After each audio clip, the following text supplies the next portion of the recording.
Welcome to a new episode of very short and striking clips about various aspects in lock sport. In this video I want to explain the mechanical reason why locks can be picked, demonstrate the basic principle of how locks can be picked, and visualize the different states a pin stack can have when it is picked. What you see here is an ABUS Eurocylinder that I cut open, because this makes it very easy to observe the pins later on when I pick it. Before we start with the picking, I want to recap the different parts of the lock. This is the Bible, then we have the chambers in the Bible. Here is the plug with the chambers in the plug. The spring goes in the chamber of the Bible, and on top of it there is the driver pin, which is spring loaded and the driver pin is pushed outwards. Now the key pin goes in the chamber of the plug, and you can imagine how a pin stack would look like when the lock is reassembled.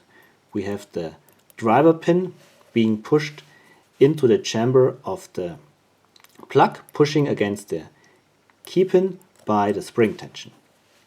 Now you can easily imagine how this lock would look like completely reassembled, so please keep this in mind when I now show you how picking actually works on a piece of paper with a drawing. So now let's shine a light on the question why locks can be picked and how. What you see here is a view to the chambers of the Bible. The outer circle here is the chamber itself, and the inner circle, the filled inner circle, is the pin. It's an exaggerated view, but it's true that the pin's diameter is smaller than the diameter of the chamber, and that's because otherwise the lock would be very stiff to operate. Of course, we not only have the Bible, but we have also a plug, and therefore I have this cardboard. That's my plug. And now we come to the explanation why locks can be picked. The reason is very simple. Locks are mechanical objects with tolerances. Nothing is 100% straight and round and perfectly aligned. And one misalignment I've exaggerated here. Again, you can see the chambers of the Bible are not straight, they are misplaced. This is exaggerated, but in little dimensions, this is true for every lock. So now let's align the plug. We can see there is a position where the pins can move freely, so the lock is at rest, and all the pins can move up and down against the spring tension. Now when we turn the plug a little bit, you can see the first pin stack binds. The driver pin binds in the chamber of the plug, and now it's not only the spring tension we have to push against, but also the friction on the surface here. Now when we push the pin, we will experience that the pin will not come back because of the spring tension, but it will stay. We can push it further until it clears the shear line. So now the plug can move further until the next pin binds. It's the middle pin stack. So this is safe because the plug has moved over the pin, so this will not return. This is binding now, so we can set it to the shear line, and at the moment when the shear line is free on this pin stack, the plug will move further, and now the last pin will bind, and we can set this as well, and then the lock will open. But now, before we pick our cutaway lock, I want to show you a model of a pin stack to explain the different states a pin stack can have when it is picked. So here's the model of one pin stack.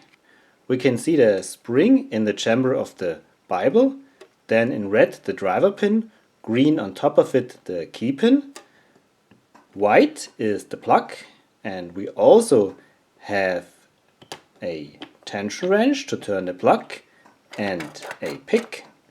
Now let's see what different states this pin stack can have. The first state in a pin stack you will get when the plug is in a neutral position, when the chamber of the plug and the chamber of the Bible are perfectly aligned. You will have a springy pin stack. So when you push on the key pin, you will see that the whole pin stack moves up and down because of the spring tension. Now when we apply torque on the plug, when we use the tension wrench to turn it, you can see that the driver pin has tilted and now there is friction on this edge. That means you need to push harder to move the pin stack, because you not only have to overcome the spring tension, but also have to overcome the force here from rubbing against the edge. And also when you push it, it will not automatically return, because the spring is not strong enough to push the pin up again against this force here. So now the pin stack is in the binding state, so it's binding, and when we push on it further, we'll reach the point where the key pin and the driver pin separate at the shear line and the plug will turn. Now if this is the last pin stack in a lock that needed to be picked, the plug would turn open. But if this is not the last stack, if there are other stacks that needed to be picked, we've got a picked pin stack. So that's the picked state, and depending on several properties of the lock, you might feel a little bit of springiness, but then it stops. But sometimes you might not really feel this. Well, but there is another unfortunate state, and you'll get to the state when you push the pin stack too far and then the key pin gets caught at the shear line, and that's the overset state. That's an unfortunate state because in this situation here, in this state, the lock or the plug will never turn open. You can identify this sometimes, depending on several properties, of course. When you test the pin stack, you will find that the pin stack is really rock solid. So you push on the key pin and it will not move at all. And if you pick a lock the other way around with a spring on top, you will find that the key pin will not return back. So that's a good indication for a pin stack to be in an overset state. So you might be able to detect this. And if you do so, you can try to turn back the plug like so. And if you're lucky, you can then open up the lock and turn the plug and the lock is picked. So now let's finally pick our 3-pin lock. So here's the lock clamped in a vise, and with the plug in a neutral position without applying any tension, we can inspect the pin stacks, and all 3 of them are springy, of course. Now I install my tension wrench and turn the plug clockwise. Now I test again. 1 is springy, 2 is still springy, 3 is binding. So it's hard to push it down.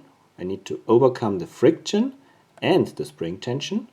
So that's a binding pin stack. I push it down and it stays down. Push it further to find the shear line. And now it gave me a click and it's springy. So that's a picked pin stack. Check 1 again. Still springy. 2, binding. Push it down. Stays down because it's binding. Gave me a click and it's a little bit springy. Okay, that's again a picked pin stack. Now I'm working on 1. It's binding, of course, it's the last pin stack. Push it down, and the plug has turned just a hair, but it's not open. So let's see if 1 pin has returned. Maybe I have an overset. 1 feels rock solid, so I believe 1 is an overset. I release tension on the plug and we've got an open. Yeah, that's great fun. Oops. Alright, I hope you had fun watching this little video, and until we meet again, happy picking and bye bye.